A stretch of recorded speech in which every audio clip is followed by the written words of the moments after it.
Bapak Ibu yang terkasih dalam Tuhan, saya percaya, saya mau kasih selamat hari kenaikan Tuhan Yesus buat kita semua. Gitu ya. Bahwa kenaikan Tuhan Yesus itu menyempurnakan keselamatan kita. Karena kalau dia nggak naik, Roh Kudus nggak turun gitu ya. Roh Kudus nggak bersama-sama dengan kita gitu Bapak Ibu yang terkasih dalam Tuhan. Karena kenaikan Tuhan Yesus, kita sekarang punya posisi rohani yang teguh gitu ya. Punya posisi rohani di mana Tuhan Yesus sebagai pengantara kita gitu. Dan ini tidak terjadi pada zaman perjanjian lama gitu. Ini hanya terjadi pada saat Tuhan Yesus naik ke surga dan menjadi pengantara buat kita, menjadi pembela buat kita. Kalau dia menjadi pengantara kita, kalau dia menjadi pembela kita, maka kesadaran akan dosa pun harusnya tidak kita miliki lagi gitu Bapak Ibu yang terkasih dalam Tuhan. Justru kesadaran kita tuh harusnya terhadap apa yang Tuhan Yesus kerjakan di atas kayu salib, kematiannya, kebangkitannya, dan juga kenaikannya ke sorga gitu. Itu yang harusnya menjadi kesadaran kita. Kalau kita jatuh, yang kita pikirin, yang kita fokusin bukan dosanya gitu, bukan kejatuhan kita. Tetapi yang kita fokuskan, yang kita sadari adalah kita punya pembela, kita punya pengantara gitu. Ada berapa banyak orang ketika jatuh mereka malah meninggalkan Tuhan gitu.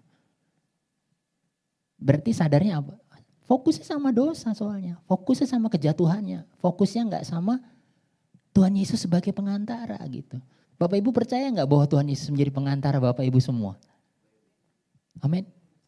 Jadi kalau misalnya katanya gini, dalam firman Tuhan bahwa kematian Tuhan Yesus itu menjadikan penebusan akan dosa-dosa kita, itu dosa masa lalu kita, masa kini dan juga masa depan gitu.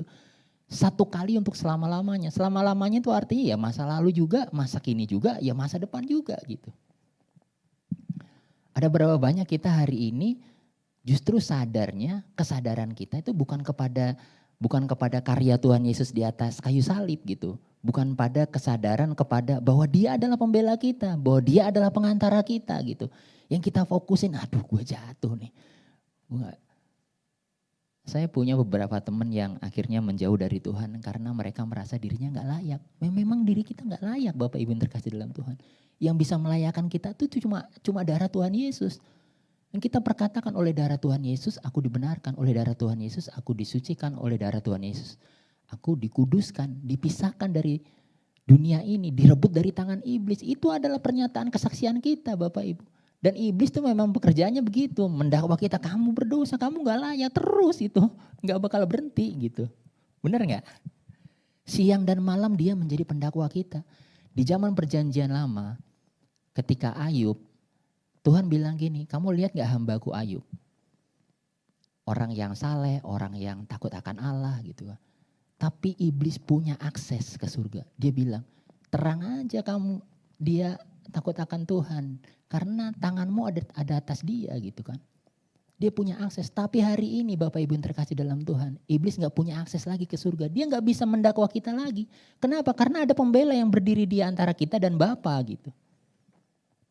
Kalau misalnya iblis bilang, kau berdosa. Iya betul dia berdosa. Tapi dia udah minta ampun gitu kan. Ini buktinya nih, udah saya bayar gitu. Saya percaya ya bahwa bekas luka Tuhan Yesus itu masih ada gitu. Dan itu sebagai remembrance, ibaratnya pengingat gitu ya, bahwa semuanya udah dibayar. Sulit nggak kita percaya bahwa semuanya sudah dibayar? Karena ada orang yang nggak sulit sekali untuk percaya bahwa Tuhan itu mengasihimu, Tuhan itu udah bayar lunas semua dosa. Kadang sulit untuk dipercaya gitu. Kenapa? Masa sih dengan percaya aja kita bisa selamat? Sekarang gini Bapak Ibu ya, kalau kita bisa melakukan hukum Taurat dengan sempurna, perfect ya, 100% whole gitu ya, perfect sempurna.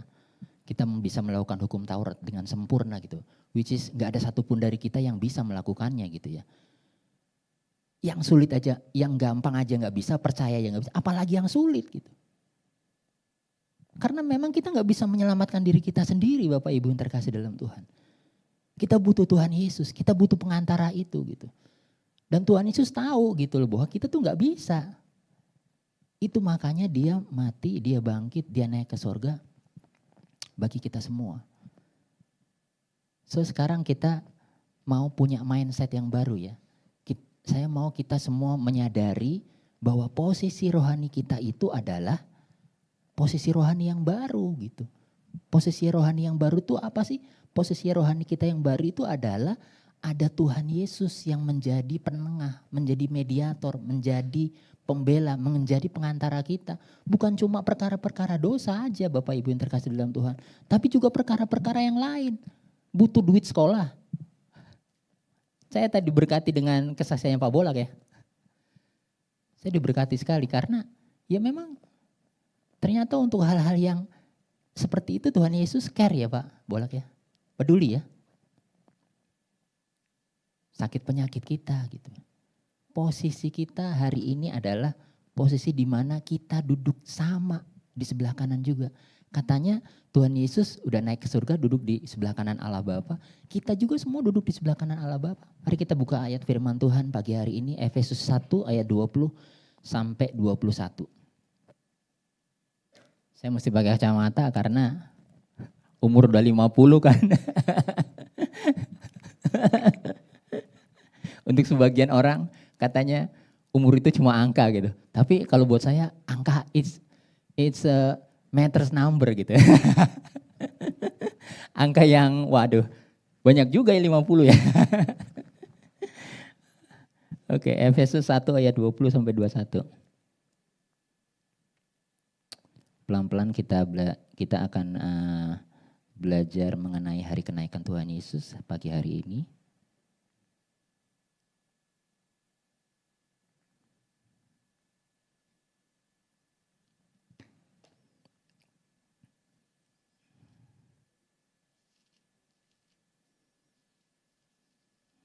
Efesus 1 ayat 20 sampai 21. Saya bacain buat kita semua. Dari ayat 19 ya. Dan betapa hebat kuasanya bagi kita yang percaya. Sesuai dengan kekuatan kuasanya. Yang dikerjakannya di dalam Kristus dengan membangkitkan dia dari antara orang mati. Dan mendudukkan dia di sebelah kanannya di sorga. Jauh lebih tinggi dari segala pemerintah dan penguasa dan kekuasaan dan kerajaan dan tiap-tiap nama yang dapat disebut.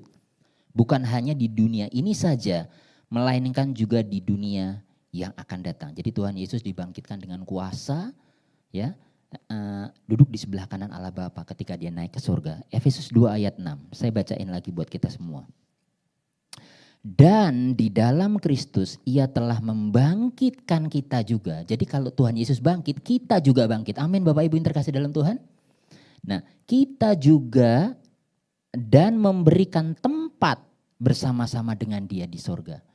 Kalau Tuhan Yesus tempatnya di sebelah kanan Allah Bapa, tempat kita di mana? Di sebelah kanan juga. Percaya enggak? Katanya bagi kita yang, kalau yang enggak percaya, jadi harus percaya. Bapak Ibu yang terkasih dalam Tuhan ya, kata orang, saya punya banyak teman Muslim, mereka bilang kok gampang banget ya orang Kristen tuh ya, percaya aja kok bisa selamat gitu ya. Bapak Ibu kalau kita renungkan lebih dalam ya, percaya itu nggak gampang loh.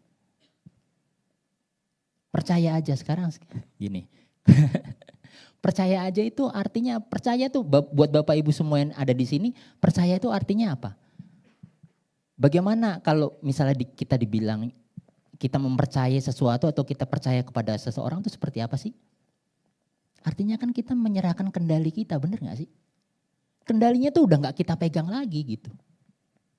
Dan biasanya orang kalau misalnya dikendalikan sama orang lain atau gak pegang lagi kendalinya, biasanya dia gak suka. Bener gak? Nah waktu Tuhan mengendalikan hidup kita nih, pegang hidup kita, kendalikan hidup kita, kita lepasin semuanya loh. Waktu kita berdoa minta tolong, dia gak tolong. Kita masih bisa bilang kita mau bersyukur gak? Kan kita mau percaya katanya. Bener? Paulus bilang, Tuhan kalau bisa duri dalam dagingku ini diambil lah gitu. Tapi Tuhan bilang gini, kasih karuniaku cukup buat kamu gitu. Sembuh gak dia? Gak sembuh. Kendalinya kan dipegang sama Tuhan. Ya sebetulnya gini ya Bapak Ibu ya, itu semua bisa diuji dengan ketika kita mengalaminya gitu. Kalau kita mendiskusikannya ya nggak terasa gitu. Tapi kalau kita mengalaminya akan terasa sekali. Mari Bapak Ibu terkasih dalam Tuhan, kita belajar mulai hari ini percaya sama Tuhan. Percaya sama Tuhan. Saya waktu itu pergi sama beberapa teman ke Malaysia gitu ya. Terus ada satu obrolan yang sampai hari ini saya ingat. Jadi gini, satu orang teman saya ini bilang, aduh gue marah banget sama Tuhan karena begini, karena gue marah banget sama Tuhan. Kayaknya Tuhan tuh nggak adil gitu. Kayaknya Tuhan itu kok ngaturnya begini sih gitu. Terus ada teman saya yang perempuan gitu, dia ini bukan hamba Tuhan atau apa gitu, bukan, biasa aja gitu. Terus dia bilang gini, sesuatu yang mencelikan saya juga gitu. Aduh, kok lu berani sih marah sama Tuhan? Kalau gue tuh gak tahu kenapa ya, gue gak berani lo marah sama Tuhan walaupun kayak gimana juga gitu. Bapak Ibu ngerti gak yang saya maksud? Ngerti ya yang saya maksud ya? Saya percaya bahwa segala sesuatu yang keluar dari Tuhan itu semuanya baik gitu. Kalau gini, tapi Pak kalau Tuhan baik kenapa saya sakit gitu. Tapi Pak kalau Tuhan baik kok saya gak punya uang gitu. Jawabannya gimana Bapak Ibu yang terkasih dalam Tuhan? Saya percaya begini, bahwa apapun bisa terjadi dalam hidup kita, benar? Apapun, yang buruk, yang baik, pokoknya apapun bisa terjadi dalam hidup kita. Tetapi Tuhan mungkin cuma dua yang dia lakukan. Kalau kamu dalam situasi buruk, kalau kamu sedang dalam situasi yang tidak baik, dia sanggup memulihkan. Amin. Kalau kita nggak punya, Tuhan pasti beri. Tuhan tuh cuma memberi yang baik dan memulihkan. Tuhan tuh cuma memberi yang baik dan memulihkan. Ada satu ayat firman Tuhan di perjanjian lama, Ayub gitu ya. Kita baca Ayub deh, yuk. Karena saya Alkitabnya begini jadi mesti pelan-pelan ya. Soalnya ini Alkitabnya tulisannya kecil-kecil banget. Kita buka Ayub ya. Sebentar. Ayub 1 ayat 1 sampai 5.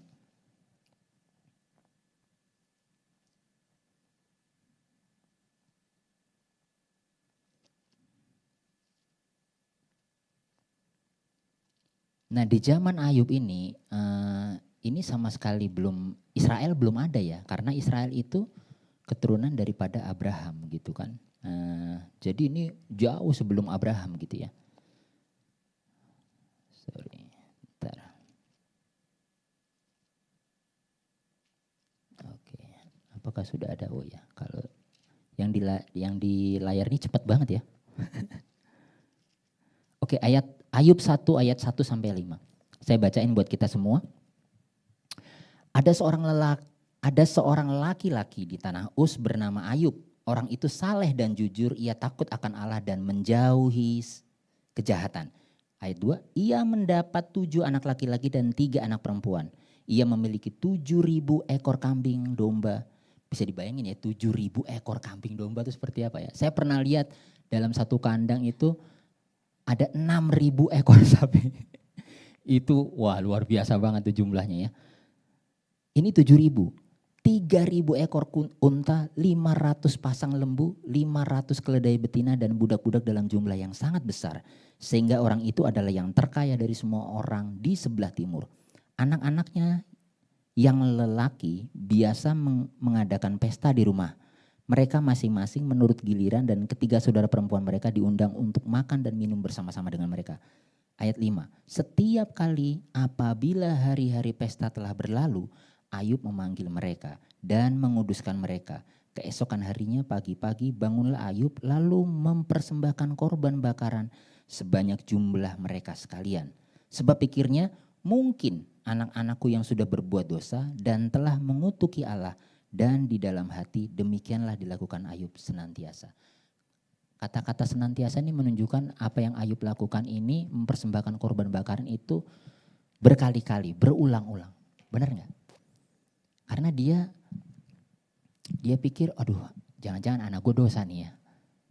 Persembahan korban bakaran. Wah, jangan-jangan anak. Dan itu juga yang dilakukan di dalam perjanjian lama oleh para imam gitu Bapak Ibu yang terkasih dalam Tuhan.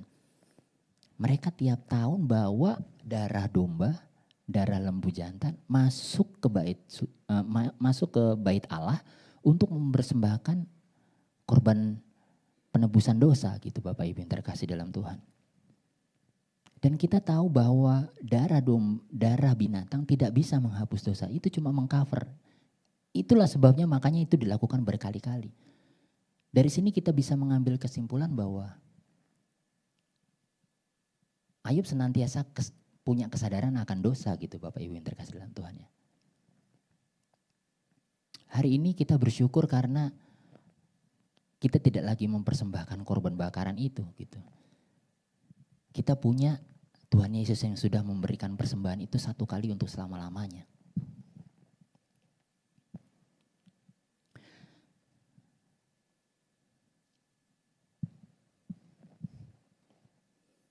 Saudaraku percaya bahwa Tuhan Yesus adalah Tuhan sudah membenarkan kita. Amin. Kalau Tuhan yang sudah membenarkan kita, lalu siapa yang dapat mendakwa kita? Kebenaran absolut itu yang punya siapa Bapak Ibu yang terkasih dalam Tuhan? Tuhan ya yang punya. Kalau Tuhan yang punya kebenaran itu dan dia adalah kebenaran itu sendiri, membenarkan kita semua gitu ya. Maka apakah iblis masih punya hak untuk mendakwa kita? Kamu salah, kamu dosa, kamu salah, kamu salah. Tapi Pak kan kita masih berdosa. Kita buka 1 Yohanes 2 ayat 1. Ayat 1 sampai 2. Mungkin saya bacain di sini ya biar cepat. 1 Yohanes 2 ayat 1 sampai 2.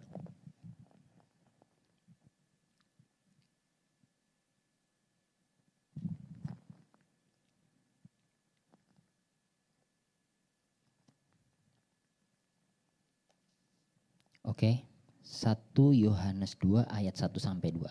Kristus pengantara kita. Judul perikopnya seperti itu. Kristus pengantara kita. Anak-anakku, hal-hal ini kutuliskan kepadamu, supaya kamu jangan berbuat dosa.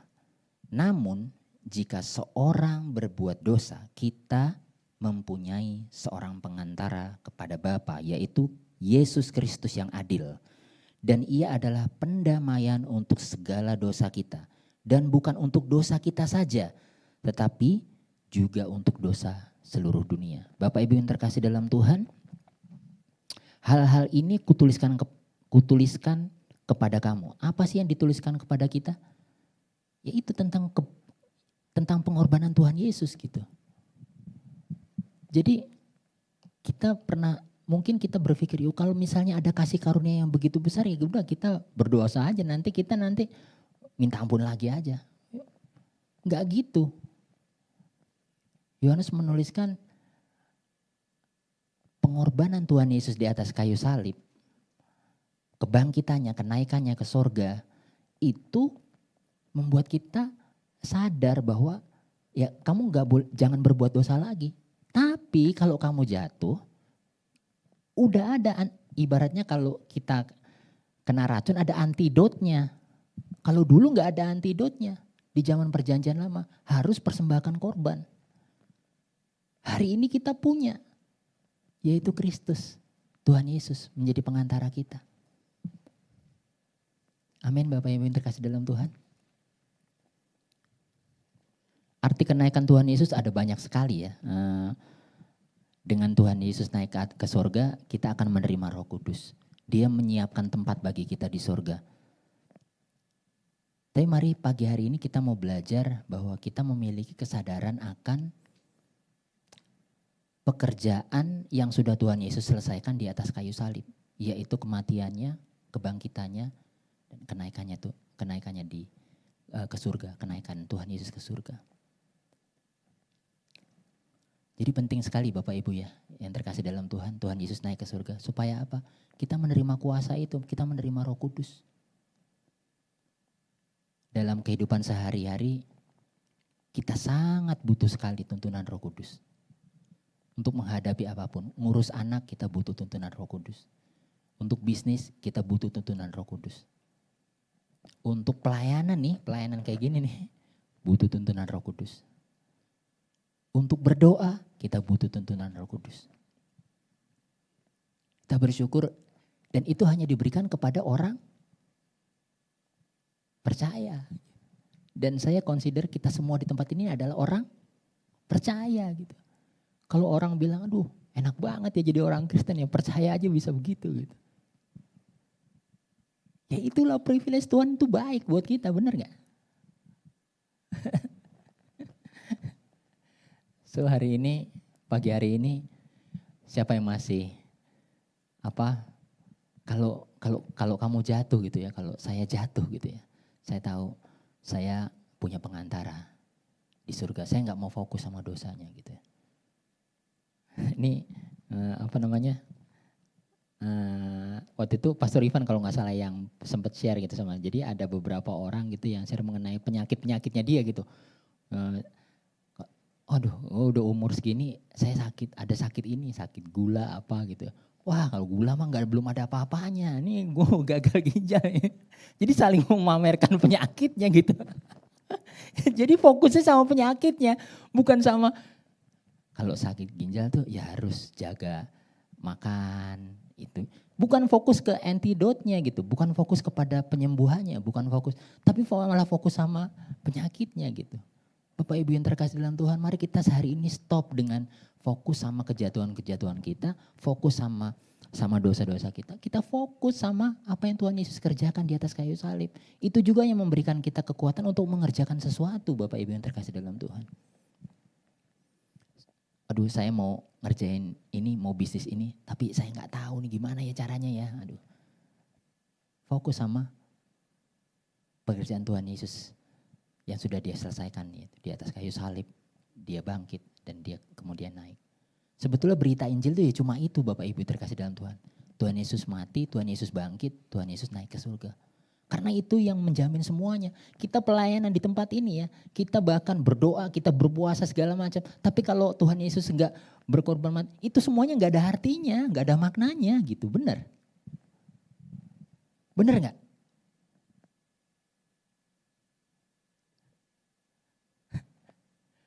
Saya tuh paling takut kalau disuruh sharing firman Tuhan sebenarnya. Kenapa? Karena ya sepanjang saya menyampaikan itu saya juga deg-degan gitu ya. Karena firman ini juga buat saya gitu. Roh Kudus ingetin gitu, itu juga buat kamu juga harus jadi orang percaya gitu. Karena saya seringkali kadang-kadang saya gak percaya juga loh Bapak Ibu yang terkasih dalam Tuhan. Saya masih mikir, aduh Tuhan bener gak ya gitu. Saya dari latar belakang bukan Kristen gitu ya. Saya tahu betul artinya keselamatan itu seperti apa. Karena saya bukan orang percaya gitu. Beda dengan orang yang lahir itu udah jadi orang percaya. Saya bukan lahir begitu brojol itu bukan orang percaya. Jadi saya mengerti sekali apa artinya keselamatan, apa artinya Tuhan Yesus bangkit, apa artinya Tuhan Yesus naik ke surga. Dan saya bersyukur untuk itu karena saya punya itu. Itu gak dimiliki sama orang yang gak percaya Bapak Ibu yang terkasih dalam Tuhan. Betapa hebat kuasanya gitu yang digunakan untuk membangkitkan Tuhan Yesus gitu. Dan kita cukup percaya gitu. Bapak Ibu yang terkasih dalam Tuhan, kalau kita ya enggak punya kesadaran akan pengorbanan Tuhan Yesus di atas kayu salib, kebangkitan dan juga kenaikannya, itu kayak cinta bertepuk sebelah tangan, tahu nggak? Saya belum pernah sih, begitu saya dulu punya istri pertama kali pacaran, begitu nembak langsung dapat, langsung menikah gitu. Tapi ada nggak yang pernah kayak cinta bertepuk sebelah tangan gitu? Maksud saya gini, Tuhan Yesus sudah bilang sama aku mengasihi kamu. Dia bukan cuma ngomong sama mulutnya, tapi dia buktikan dengan mati di atas kayu salib. Apa itu nggak cukup untuk menyatakan bahwa dia sangat mengasihi kamu gitu? Dengan cara kita nggak percaya gitu. Bukan kalau kita nggak percaya itu kayak kayak bilang Tuhan tuh gak mengasihi saya gitu. Bener gak? Bapak Ibu yang terkasih dalam Tuhan. Dan cinta bertepuk sebelah tangan itu gak enak. Jadi kalau tepuk tangan kan mesti ketemu nih ya. Gitu kan. Kalau gak kena. Gak ketemu Bapak Ibu yang terkasih dalam Tuhan. Jadi waktu kita percaya, waktu kita fokus kita, awareness kita, kesadaran kita itu kepada apa yang Tuhan Yesus kerjakan di atas kayu salib. Kepada pekerjaan Tuhan Yesus yang sudah dia selesaikan. Yang dikerjakan sama Tuhan Yesus itu luar biasa banget loh Bapak Ibu yang terkasih dalam Tuhan. Luar biasa sekali. Dan itu menjamin apapun yang kita kerjakan, apapun yang kita alami, itu udah Tuhan jamin semuanya di atas kayu salib. Kemiskinan kita. Bapak Ibu tahu artinya miskin gak sih? Saya dulu waktu masih kecil ya, kita hidup miskin Bapak Ibu. Dan saya tahu artinya miskin. Gak enak miskin itu, benar. Mau ini gak bisa, mau itu gak bisa. Tapi Tuhan Yesus udah tebus itu. Udah tebus kemiskinan kita gitu. Kehinaan kita gitu. Tuhan Yesus kurang hina apa lagi di atas kayu salib. Kalau Yesaya menggambarkan dia tuh udah gak serupa manusia lagi. Udah hancur, benar-benar hancur lah. Dari atas ke bawah hancur dia. Dan gak ada selai benang pun sebenarnya di tubuhnya dia. Itu kehinaan yang Tuhan Yesus tanggung gitu buat kita. Harusnya kita yang, karena dosa kita yang harusnya terhina gitu. Tapi Tuhan Yesus, jadi kalau iblis bilang, kamu tuh orang yang gak layak, kamu tuh orang yang gini. Itu, saya mau bilang itu berita bohong gitu ya. Jangan dengerin itu. Iya betul, saya berdosa tapi saya punya pengantara gitu. Jadi betapa pentingnya kita mengerti bahwa kita sekarang ini, hari ini kita memiliki pengantara ya. Ayub itu sangat merindukan pengantara itu. Kita baca ya ayat firman Tuhannya.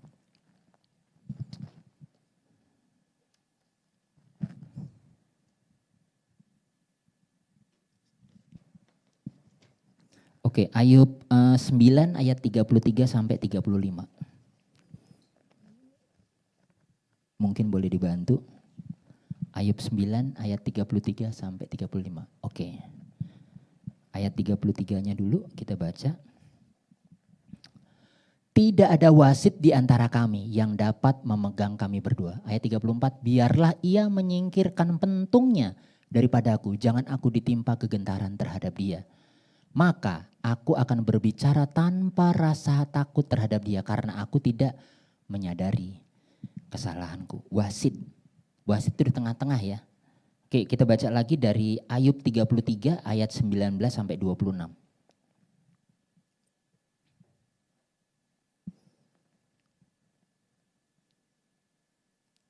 Dengan penderitaan ia ditegur di tempat tidurnya dan berkobar terus-menerus bentrokan dalam tulang-tulangnya. Perutnya bosan makanan, hilang nafsunya untuk makanan yang lezat-lezat. Susutlah dagingnya sehingga tidak kelihatan lagi tulang-tulangnya yang mula-mula tidak tampak menonjol keluar. Sampai nyawanya menghampiri liang kubur dan hidupnya mendekati mereka yang membawa maut. Jikalau di sampingnya ada malaikat penengah.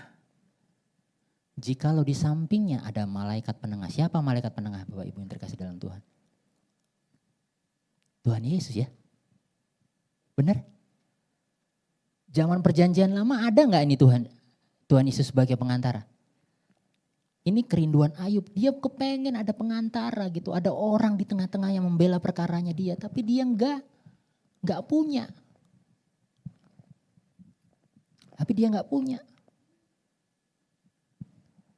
Satu di antara 1000 untuk menyatakan jalan yang benar kepada manusia.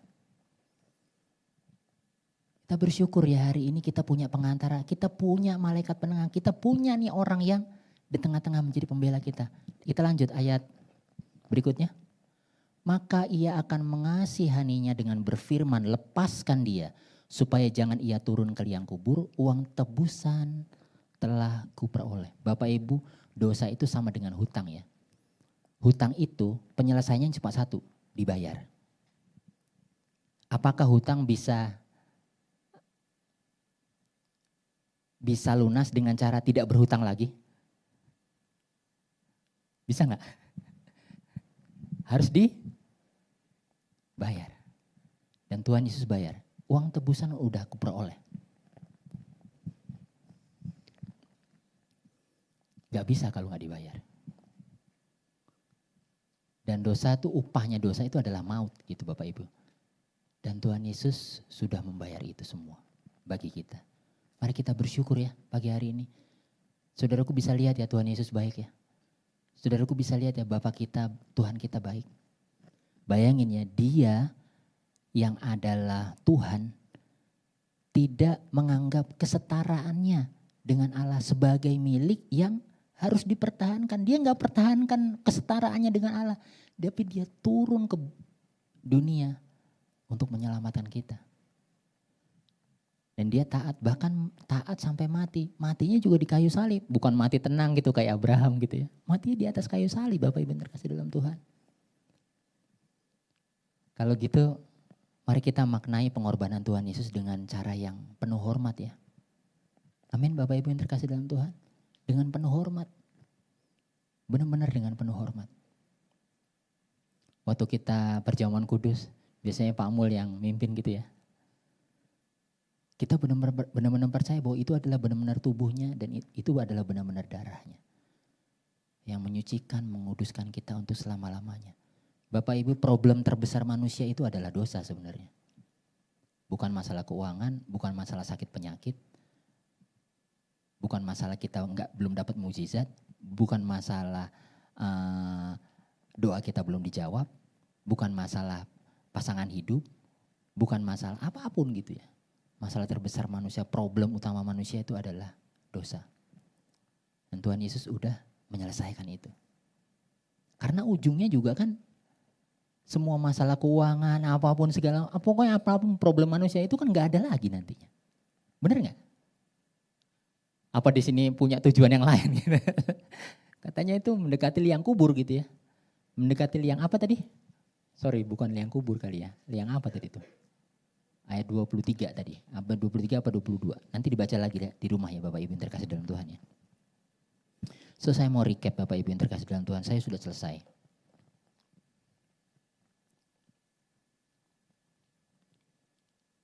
Hari ini iblis tidak lagi punya akses kepada Bapa di surga untuk mendakwa kita semua. Karena apa? Karena Tuhan Yesus sudah naik ke surga, menyucikan surga, masuk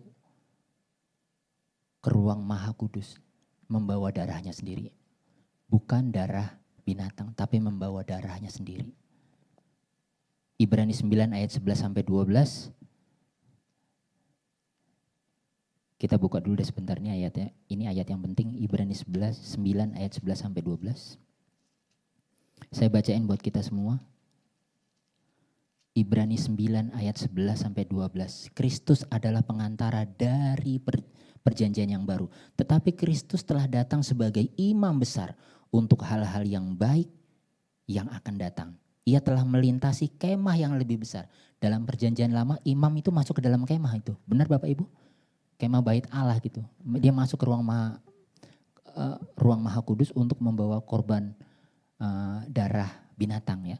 Ini yang Tuhan Yesus lakukan. Tetapi Kristus telah datang sebagai imam besar untuk hal-hal yang baik yang akan datang. Ia telah melintasi kemah yang lebih besar dan yang lebih sempurna yang bukan dibuat oleh tangan manusia. Artinya yang tidak termasuk ciptaan ini. Yang tidak termasuk ciptaan ini apa sih Bapak Ibu? Kita lanjut dulu ya. Ayat 12, dan ia telah masuk satu kali untuk selama-lamanya ke dalam tempat yang kudus. Bukan dengan membawa darah domba jantan dan darah anak lembu. Tetapi dengan membawa darahnya sendiri. Dan dengan itu ia telah mendapat kelepasan yang kekal.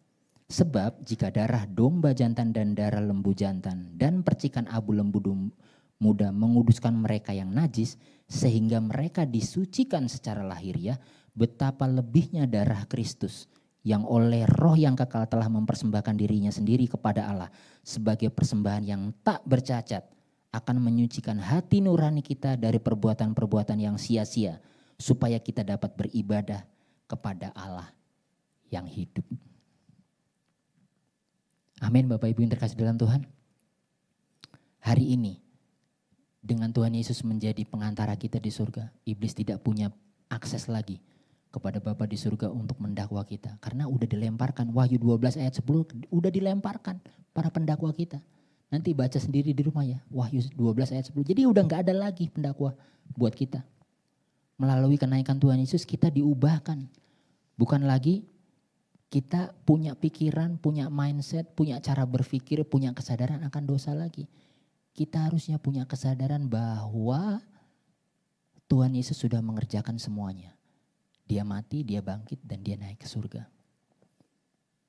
Kalau kita jatuh, kalau kita berdosa, kita tahu kita punya pengantara di surga. Apapun perkaramu kepada Bapa, Tuhan Yesus gak pernah gagal membela kita.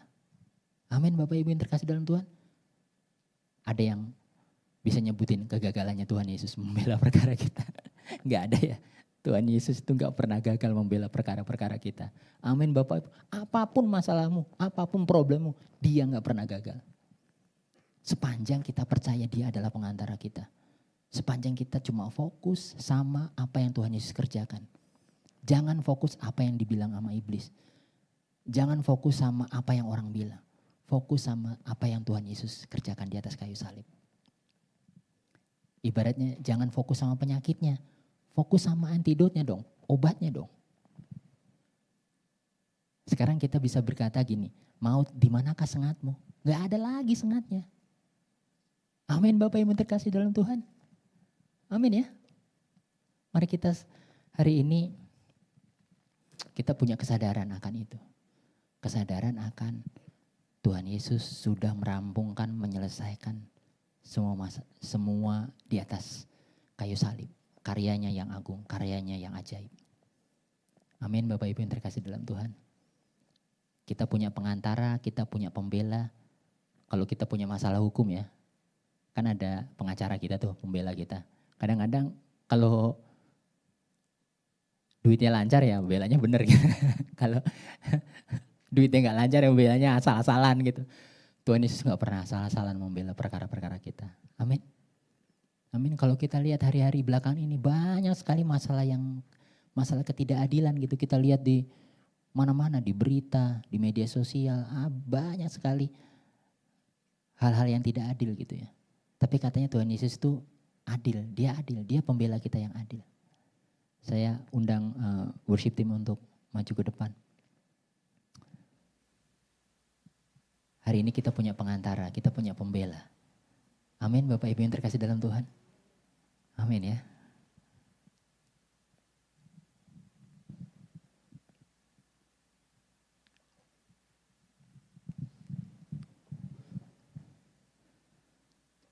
Mari saya undang kita bangkit berdiri.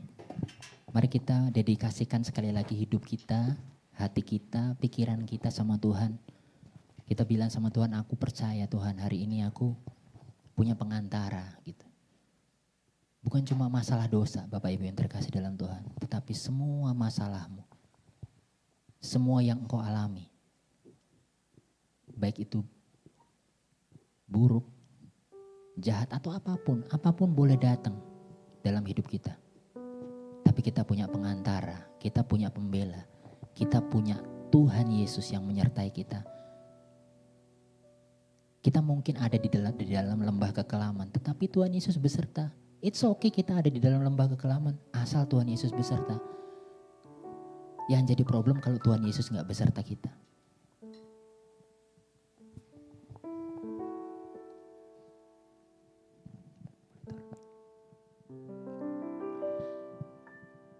Terpujilah Tuhan Yesus, ditinggikan di atas pujian.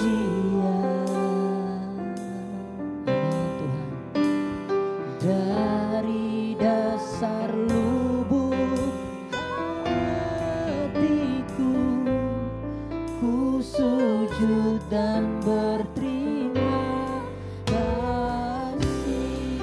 Mungkin nadanya boleh diturunin sedikit lagi. Terpujilah Tuhan Yesus, ditinggikan di atas pujian, dari dasar lubuk hatiku ku sujud dan berterima kasih. Terpujilah Tuhan Yesus, ditinggikan di atas pujian, dari dalam lubuk hatiku ku sujud dan berterima. Terpujilah Tuhan Yesus.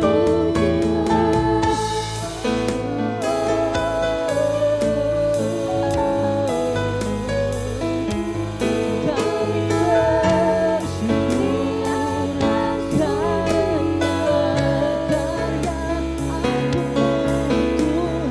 karya kami sungguh bersyukur Tuhan, kami bersyukur. Ku sujud dan berpujilah Tuhan Yesus, terpujilah namamu, terpuji. Kami bersyukur, terima kasih Yesus.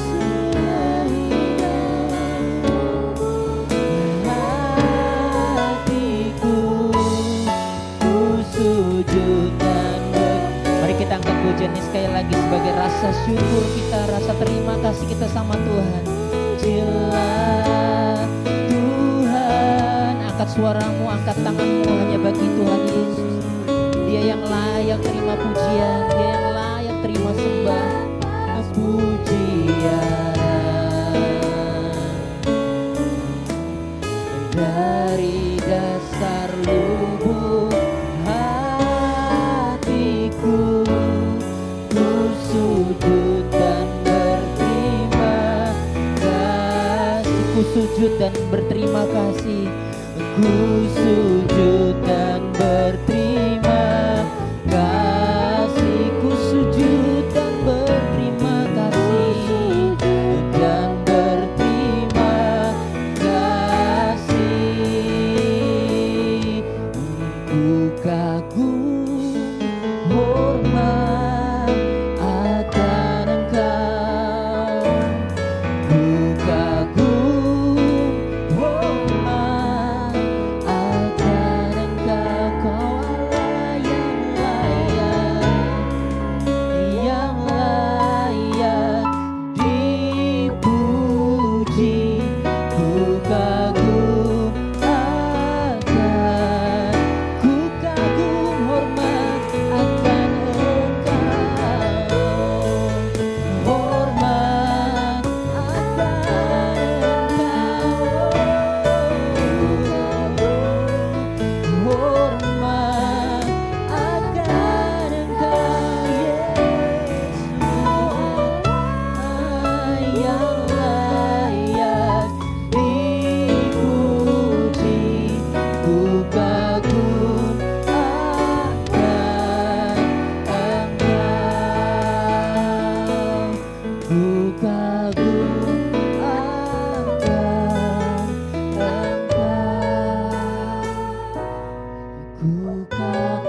Jemaat kasih Tuhan, mari kita satu dalam doa.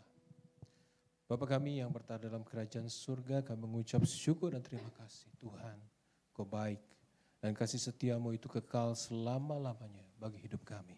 Terima kasih Tuhan. Terima kasih, kami mengucap syukur dan terima kasih. Kami bersyukur Tuhan, kami memperingati hari kenaikan daripada Tuhan Yesus Kristus. Karena kami percaya bahwa ketika Engkau naik, Roh Kudus dicurahkan, dihembuskan, dan kami terima Roh yang hidup. Dan kami menjadi ciptaan yang baru di dalam Kristus. Kami bukan ciptaan lama yang diperbudak oleh dosa. Tapi kami hidup memerintah bersama dengan Engkau, Tuhan Yesus, dalam kehidupan kami. Dan kami percaya kemenangan demi kemenangan, kemuliaan demi kemuliaan akan menyertai hidup kami hari demi hari. Kami melihat bahwa di atas semua masalah-masalah hidup kami melihat Tuhan, Engkaulah kemenangan kami. Tuhan, Engkaulah kemuliaan kami. Dan kami bersyukur dan terima kasih bahwa Tuhan, Engkaulah satu-satunya jawaban bagi hidup kami. Terima kasih, kami ucap syukur dan terima kasih berkati hamba Pastor Bro Yopi yang telah menyampaikan kebenaran firman-Mu. Apapun yang hamba-Mu kerjakan, Tuhan, Kau yang selalu buatnya berhasil. Setiap pekerjaan usahanya Tuhan berkati, keluarganya berkati, dan nama Tuhan Yesus Kristus ditinggikan dan dipermuliakan. Terima kasih kami ucap syukur dan terima kasih berkati setiap jemaat-Mu yang telah memberikan persembahan Tuhan pada pagi siang hari ini. Baik itu kolekte, perpuluhan, persembahan khusus, diakonia. Kami berdoa dalam nama Tuhan Yesus, berkati mereka. Apapun yang jemaat-Mu kerjakan, Tuhan yang membuatnya berhasil untuk kemuliaan nama-Mu. Terima kasih Tuhan, kami mengucap syukur dan terima kasih. Berkati juga hamba-Mu Pastor Ivan yang tidak bersama dengan kami. Dimanapun saat ini dia berada, biar Tuhan Roh-Mu terus menyertai hidupannya.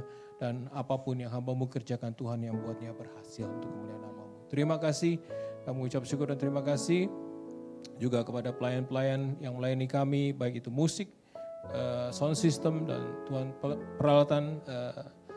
Kami berdoa, kami mengucap syukur dan terima kasih. Multimedia juga berkati Tuhan, apapun yang mereka kerjakan, Tuhan buatnya berhasil untuk kemuliaan. Terima kasih, kami mengucap syukur dan terima kasih. Jemaat kasih Tuhan, mari arahkan hati dan tangan-Mu. Terimalah berkat daripada Allah Bapa, kasih karunia daripada Tuhan Yesus Kristus, dan persekutuan yang manis bersama Roh Kudus itu menjadi bagian hidup saya dan saudara. Mulai saat ini sampai Maranatha, Tuhan Yesus Kristus datang kedua kali menjemput kita di awan-awan, Sang Mempelainya yang setia. Dan setiap kita yang percaya dan di kita yang diberkati Tuhan, kita sama-sama katakan amin. Tuhan Yesus berkati. Happy Sunday, God bless you.